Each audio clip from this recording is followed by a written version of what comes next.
Welcome to Northlandia, a place to bring your curiosity because here you'll find curiosities. I'm Wyatt Buckner of the Duluth News Tribune, and I will be your guide as we discover the unique and fascinating stories here in the Northland. Here we celebrate the region's distinctive people, places, and history. In this episode, we explore the burned down Café on Madeline Island. Let's venture forth into Northlandia. Welcome to Tom's Burned Down Café. It's a fountain of laughter. And we don't care if you're laughing with us or at us. That is Tom Nelson, the founder of what can only be described as a cafe that was quite literally burnt to the ground. Joining me on this venture to Madeline Island is arts and entertainment reporter Jay Gabler. Jay, welcome back. Thanks, Wyatt. Glad to be here. Now, this one we teased a while back now when you were last on with, we talked about Clark, the Lake Superior shark, because we gathered this quite a bit ago. I want to say it was June 20th-ish, around that time period, right before Grandma's Marathon. You, me, and Brielle Bredston, business reporter, took a road trip out to Bayfield, Madeline Island to gather a series of stories, this Northlandia piece being one of them. I hadn't even thought about that connection, but Clark the shark would have fit in just great at Tom's Burned Down Cafe. Yeah. I mean, if he survived being burned down, that would have been ironic. Maybe if he was at Tom's Burned Down Cafe, he would actually have been able to be burned, as was always the intention. But anyway, people can go back and listen to that episode if they want to hear more about that story. Let's set the scene here. For those who maybe don't know, who aren't from our region, where exactly is Madeline Island? How do you get there? And what's it like? Yeah, I'm a little bit surprised by how many people, even people here in Duluth in the Northland, don't know exactly where Madeline Island is. I think a lot of people know about the North Shore, right? They know about going up the North Shore of Lake Superior, but Madeline Island is off the South Shore of Lake Superior.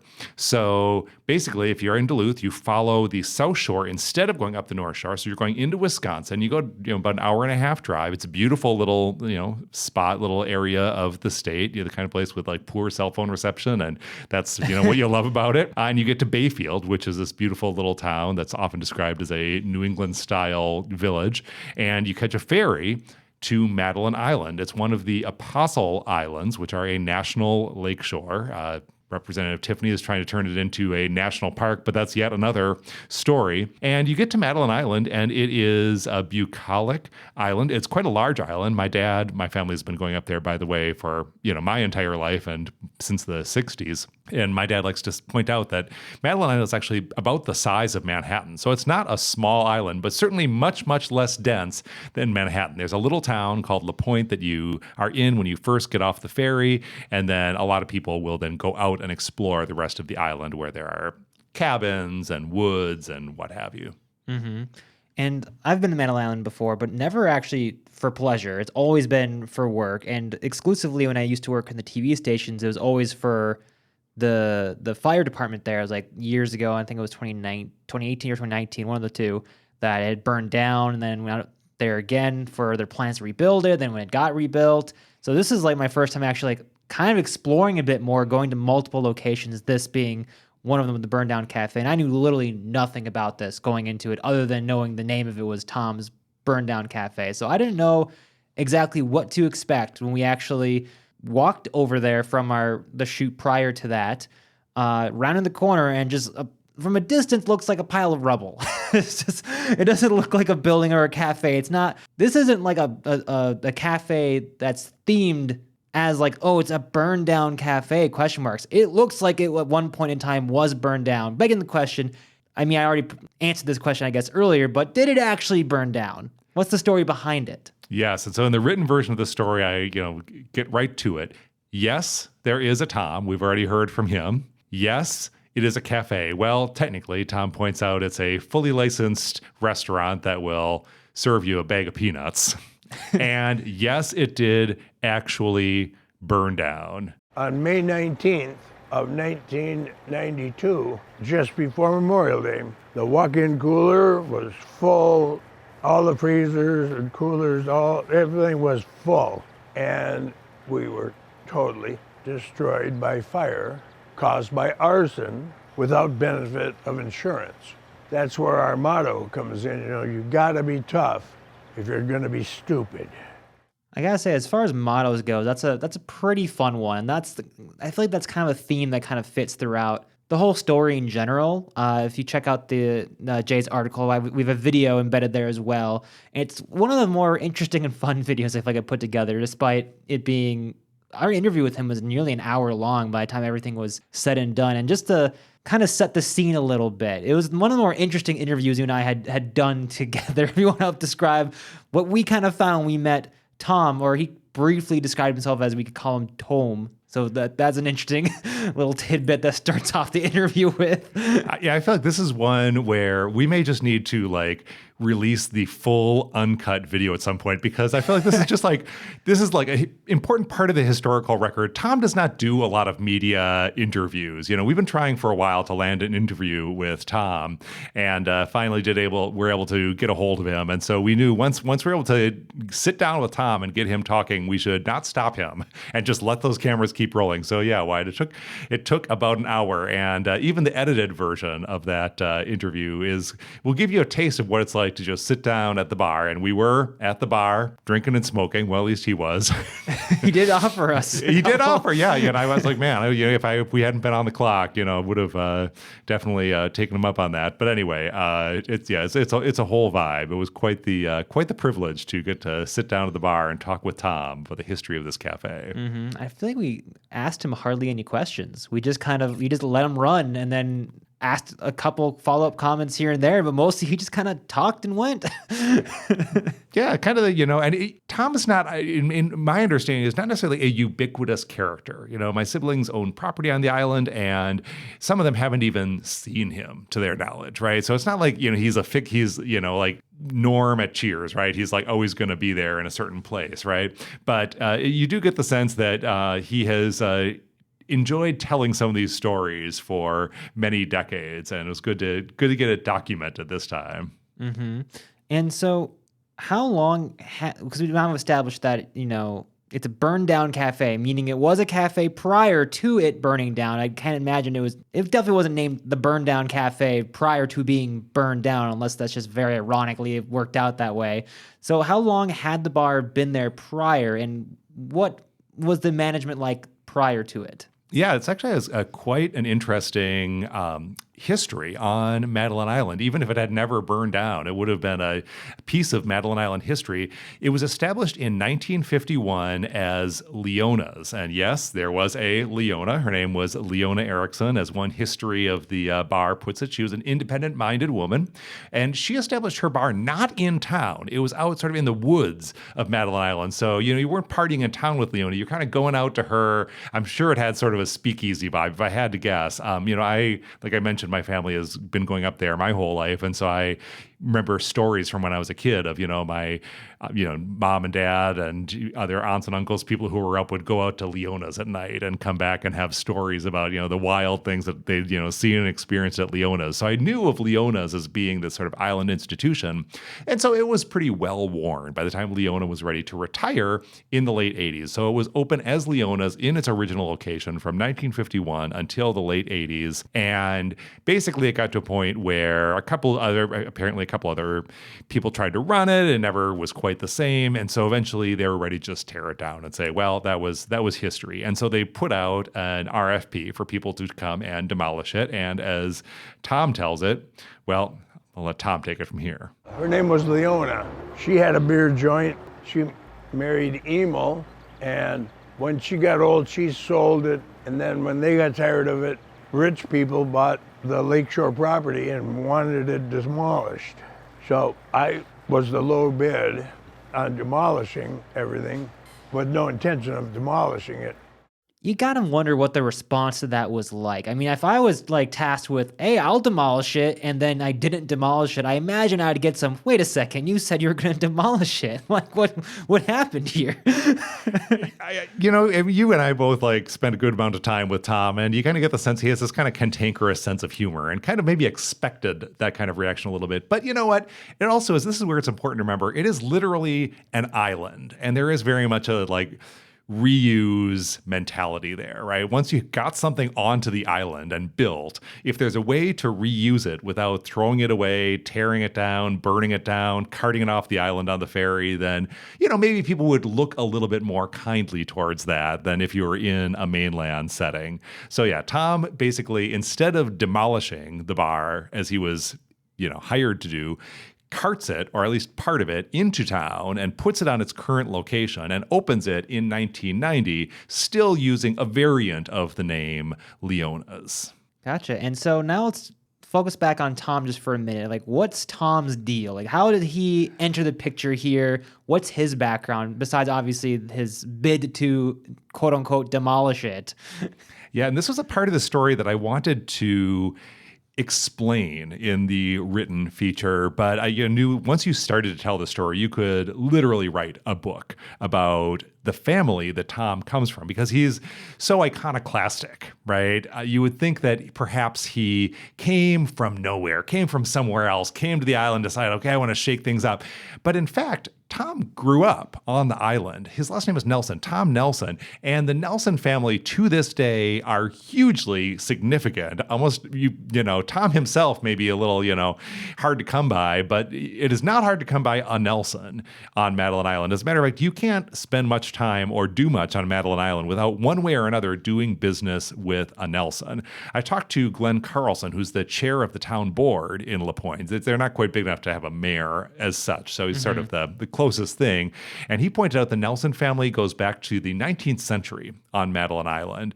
And, they started out on Madeline Island, and once they got there and they had a lot of kids, and the kids had a lot of kids. And Glenn estimated that at one point, up to a quarter of Madeline Island's population was in some way like part of the Nelson family. And so if you're on Madeline Island today, you'll see Nelson's this, Nelson's that. Tom's brother, or Tommy, as Glenn calls him, his brother runs a construction company that does a lot of the big construction on the island, from road building to riprap to, what have you. So it's a big, important family. And I asked Tom a little bit about his background before he got around to buying Leona's. And again, that could be a whole book, but the short version is he did things including sailboat racing and land investing. And, we got a lot more about that from Tom. To be completely honest, it got a little convoluted, and I'm not going to try to explain everything that we learned or didn't learn about what Tom did before buying Leona's. But basically, he saw an opportunity at that point in his life, and he bought the bar and became a bar owner that he is to this day. Mm-hmm. And now going back to Leona's, and now at this point in the story, Leona's, what led up then to what would then become the burned down cafe? Yeah, so it was open as Leona's, and there are various versions of the story around, how it got, burned, reopened, etc. The way Tom told it is that, as he mentioned, a disgruntled employee was his description of the perpetrator, supposedly burned it down by arson. And so now the bar is burned down. And as Tom pointed out, he did not have insurance.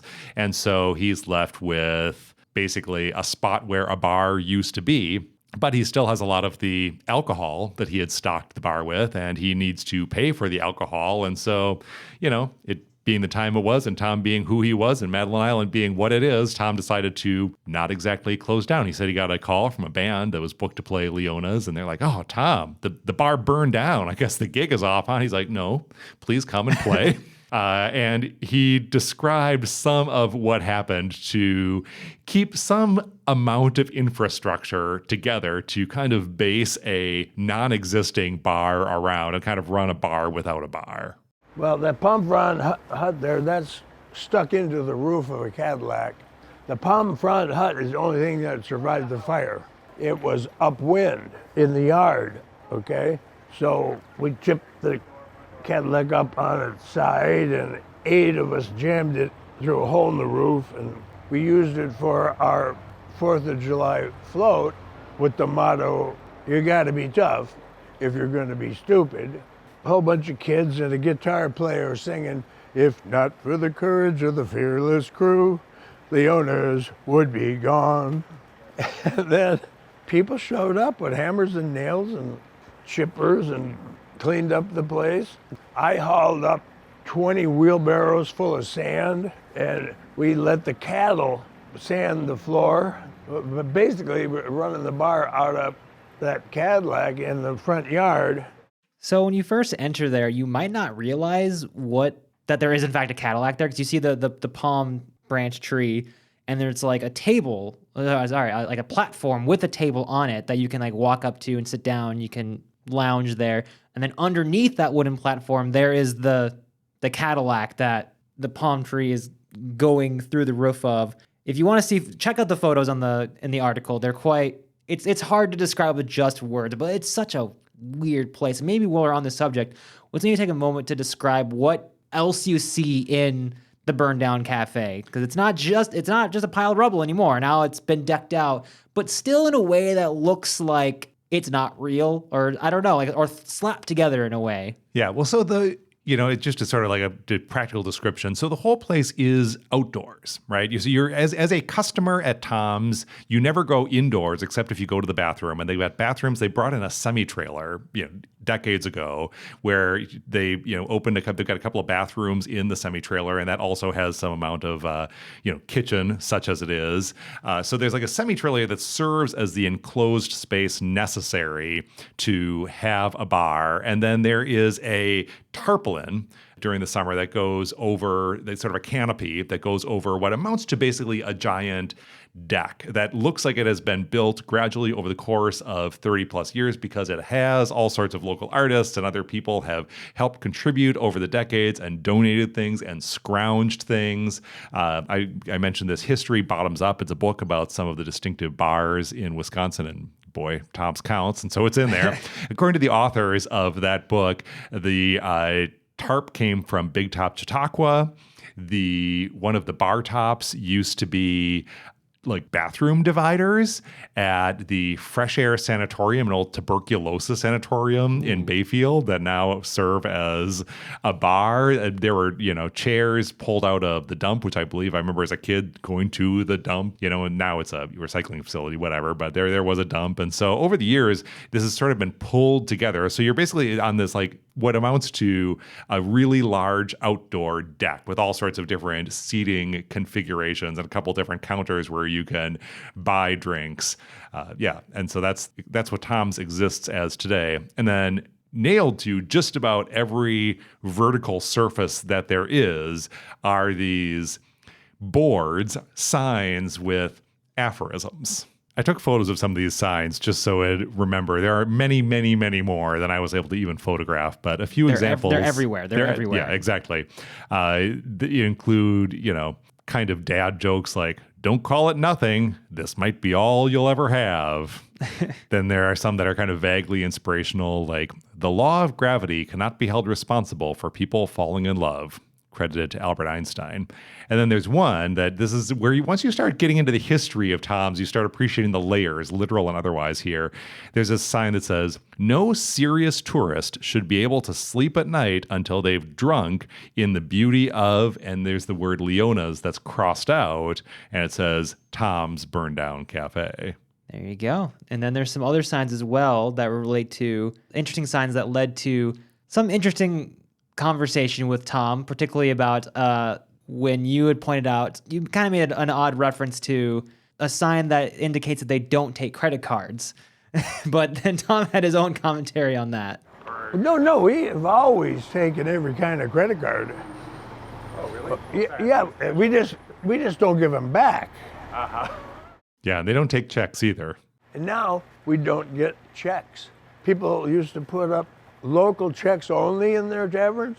We had one that said no local checks, because it's always our friends who would bounce the checks. So I feel like those two sound bites right there kind of encapsulate a little encapsulation of what the general vibe of the conversation was with him. It was definitely not a boring interview by any means. Yeah, I've been frustrated many times in this region by establishments that don't take credit cards and demand that you show up with cash. But I've not had that frustration at Tom's because you would never in any universe imagine that you could pay at Tom's with anything other than cash, if even that. It's like the kind of place where you're like, honestly, like you might think it was just part of the barter economy, that they might not even like, paper currency might be a little too, highfalutin for them. Mm-hmm. And then there's some other interesting things there as well. There's like what Tom referred to as the last public phone booth on Madeline Island, which is just a series of old phone, like definitely not usable phones, just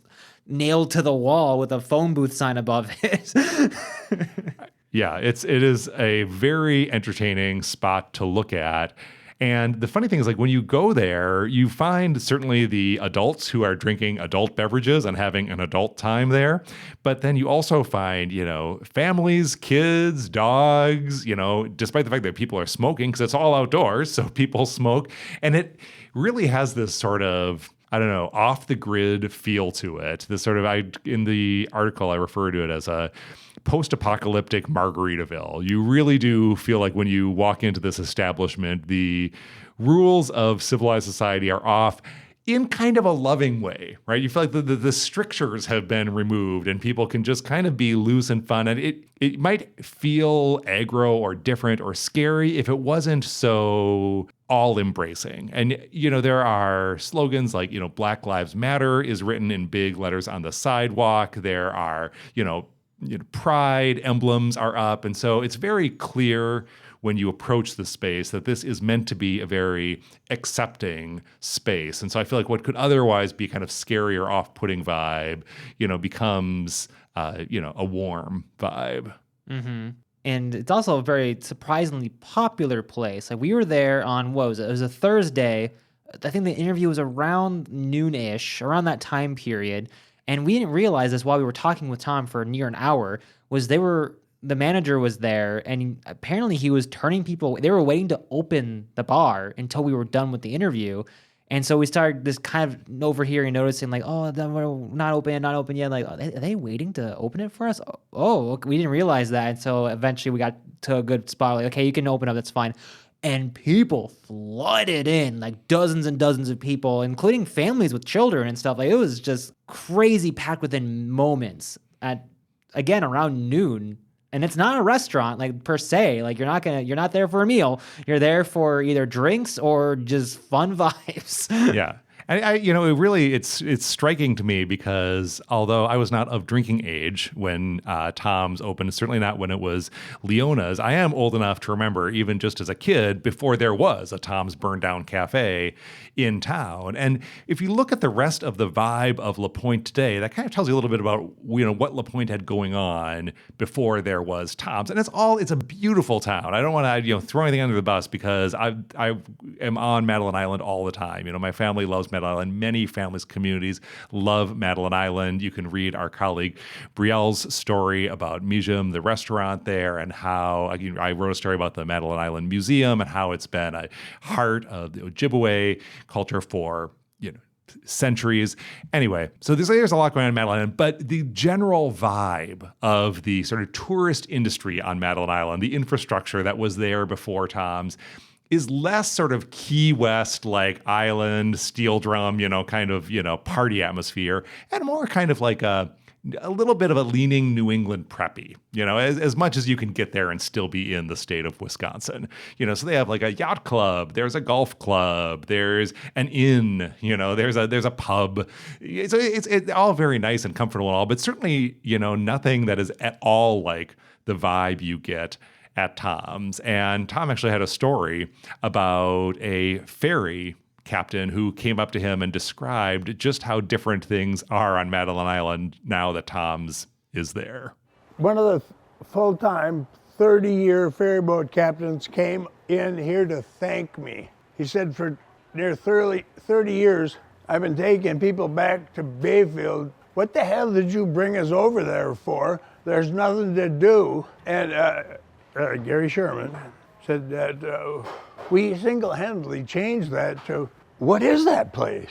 So with that being said, with obviously Tom's Burned Down Cafe gives it quite a different vibe than the rest of the island, which is part of the interesting draw appeal of it. talking with Tom, at least from his telling, this has caused some friction with local authorities. And additionally, there's a lot of licensing around bars. And maybe let's just touch on some of the, if you just took Tom's straight word for it, sounds like he would describe it as, our enemies are coming at me from all angles. But let's talk about what actually happened here. I can't, and I'm just gonna be honest here as a reporter, I can't tell you what actually happened because I wasn't there. I wasn't privy to it. There is a Madeline Island newspaper. We could go back and look in the archives and see what's reported there. But I would think even a lot of it just kind of never was reported. And so, we're going to have eventually the word of the people involved to, tell us what happened. But yeah, certainly Tom had accounts of clashing with the town, with other local authorities. There was some long story that I'm, again, going to confess I couldn't make much sense of that involved them getting a full liquor license only after a road was moved, and it was to do with different levels of authority that he was dealing with in terms of government authorities. And again, it is an island, right? So there is maybe things are not quite as cut and dry in terms of jurisdiction on the island as they would be on the mainland, because there is a little bit of improvising and collaborating because of the unique environment. And so Tom has kind of been making it happen amid this environment. And so I asked Glenn Carlson about this, who sort of, represents the town. He is chair of the board, and kind of point out that, so Tom, has these sort of stories of, clashes with the authorities. And I'm sure there have been, because it feels impossible to think that there have not been. And well, so Glenn's story is, he first came to the island about 20 years ago. And by the time he got there in the early 2000s, he said, Tom's was kind of as we know it today and was very welcoming and fun. And he always has enjoyed hanging out there. And so for, I would say, at least the last 20 years, the vibe has been, well, Tom's kind of is what it is. And it's kind of, it's been established. Now, Tom did point out, I'd asked him about the Chamber of Commerce specifically, because there is a Chamber of Commerce representing Madeline Island and, helps promote things or whatever. And I'd heard that Tom doesn't, get involved with the Chamber of Commerce. And here's what he had to say about that. I've only been thrown out 3 times. Okay. But I could rejoin tomorrow, I think. But we're not on the map. If you come over looking for Tom's Burned Down Cafe, you won't find me on the map. I will just say I did send an email to the Madeline Island Chamber of Commerce asking if anyone was available to talk about the Chamber's relationship with Tom. I did not get a response to the email. I don't know if that's because, they've got other things to worry about on Madeline Island besides talking to reporters from Duluth, or if they just, politely declined to make a comment. There is no comment at this time. Mm-hmm. It's like if they do in fact don't have the best opinion of him, maybe it's that mindset of we just pretend like he's not there, and then maybe it won't be an issue, or maybe they just really don't care. Maybe they really just don't have an opinion. It sounds like if there were major issues, it seems like it was decades ago, when they were first, building it up and rising like a phoenix from the ashes. Their banner literally is like a flaming phoenix with Tom's Burned Down Cafe, which I guess is fitting considering it did actually burn down. One way or another, with all the ups and downs, this establishment has been open now for almost 35 years, if you count the time that Tom owned it before it burned down. And so for all the ups and downs, it is still open, which is pretty amazing. And as you pointed out, why with the crowds, I mean, it's not, this is not a, even though you may say it has like a sort of a speakeasy vibe, it's not an inconspicuous place, right? It is you don't miss it when you are going around Madeline Island, whether or not it is your thing, whether you want to spend time there, whatever. You are going to be aware that Tom's there, and so it is very conspicuously open, and a lot of people love it. So I think at this point, if there were any kind of licensing issues or whatever other issues, I would imagine there would be some incentive to work it out, because at this point now, incongruous in some ways as it is absolutely a beloved fixture of Madeline Island. I know there have been a lot of people actually excited for this article to come out, because there aren't a lot of articles about Tom's, and it is a place that a lot of people know about and are interested to learn more about. Mm-hmm. Now, this next question might be the most version of this question I've ever asked, which is, why is this Northlandia? Well, I can self-answer that as well. it definitely stokes my curiosity when you walk by and you see and you have all these signs. One of the signs on the outside, we even talked about this before, literally says for sale by neighbor. So it's just got all that weird, just draws you in right there with that instant curiosity. Okay, what is this? What's the deal here? What's going on here? Yeah. And, every time this question comes up in our podcast recordings, the theme I keep coming back to, and we didn't necessarily talk about this as being something that would define the Northlandia series when we restarted it a few years ago and then started the podcast. But to me, a touch point of all of these Northlandia stories, or many of them at least, is people just going all in. Like your recent episode with Terry about the artist who just mailed his art to people all over the place, right? There's a guy who's like, I'm an artist. I am just going to go ahead and send some art to Eleanor Roosevelt because I'm not going to, I'm going full bore on this project. And Clark the shark, same thing. Okay, we've got this shark. We thought we were going to burn it down, but in that case, it didn't get burned down. But we're going to keep the shark around for years and theme a bar around the shark and go in on this whole shark theme and the irony of there not being a shark and, actual sharks in Lake Superior and what have you. And boy, this is, really like one of the ultimate examples of that where, way back in 1992, Tom Nelson and, he had a couple of business partners, not to erase that aspect of the story. Initially, there were some people who were in business with him, but it's Tom's burned down cafe. He got to work that day, and the cafe was burned down, and he decided just to keep doing business. And what does it mean to stay in business as a bar when the bar is gone and when you are not going to rebuild the bar? Well, that's kind of what Tom has been figuring out for the last 32 years and keeps figuring out to this day. That is a man who has gone all in on the bit. Yep, all in. And as he said in the beginning of the podcast here, he described it as a fountain of youth. And it kind of invites people to just come laugh with him. Like he even described it as he was talking about, I think the context was about, the authorities at the time or whatever were, at least by his telling, were saying that he surmised that they thought that they were laughing at the authorities. But according to Tom, they were just laughing. And quoting him was, come laugh with us. This is freaking hilarious. Another aspect of, what makes things seem like really like distinctively Northland is that, this whole region is defined in part by its proximity to Lake Superior. We have this giant body of water that people will actually mistake for an ocean if they don't have enough context to know where they are. And a lot of things that exist on the coast by the actual oceans of the world happen in Lake Superior. We have beaches, you can go surfing. So there is this sort of like ocean-like culture that happens here. But of course, we're in the middle of the continent. And so the climate is extremely different. And so there are all these different instances of things that happen around Lake Superior that are sort of the Northland version of a thing that happens, on the oceans. And Tom's is fascinating because it's like the Northland version of like a Key West bar, right? There just aren't a lot of places like that around here that try to steer into that aspect of being on a big body of water where, hey, life is easy, life is good, relax, it's vacation,